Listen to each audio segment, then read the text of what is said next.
Pagawean ukur nongkrong boro-boro rek boga penghasilan.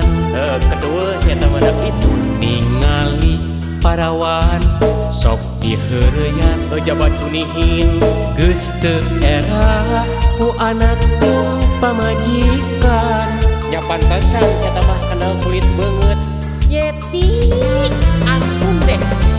Karesepna barang pentak ari gaya manehna siganunya coba gerak ngomong luhur dicampur bari jeung wadul modus siga anu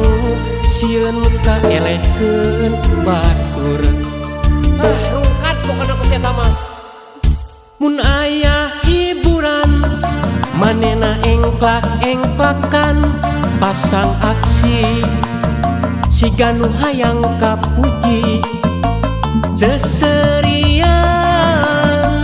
cacalawakan kalakuan beda pisan jeung lian poboy lada landian di lemburna poboy lada geus teu boga kaera poboy lada ulah sok loba gaya tungtungna di jauhan sararea mata kuring mah horeang beberangan jeung si eta mah kumaha ari kahayang loba nu aya kadon boborot kitu kan lieur kana sirahna ge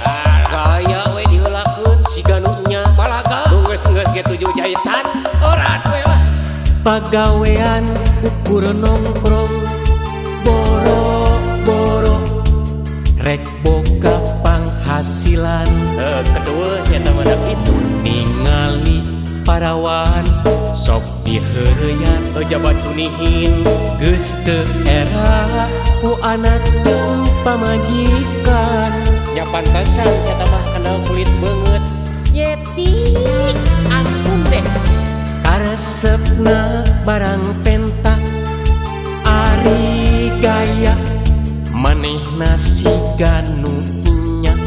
coba gerak ngomong luhur dicampur bari jeung wadul modus siga anu sieun kaelehkeun batur rungkat pokoknya ku saya tamah mun aya hiburan manehna engklak-engklakan pasang aksi siga nu hayang kapuji seserian cacalawakan kalakuan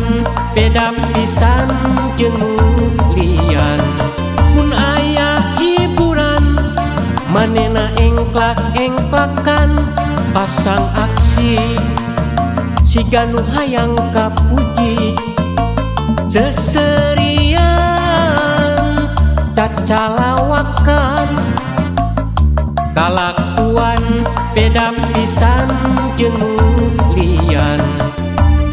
poboy lada landian di lemburna poboy lada geus teu boga kaera poboy lada ulah sok loba gaya tungtungna di jauhan sararea karaos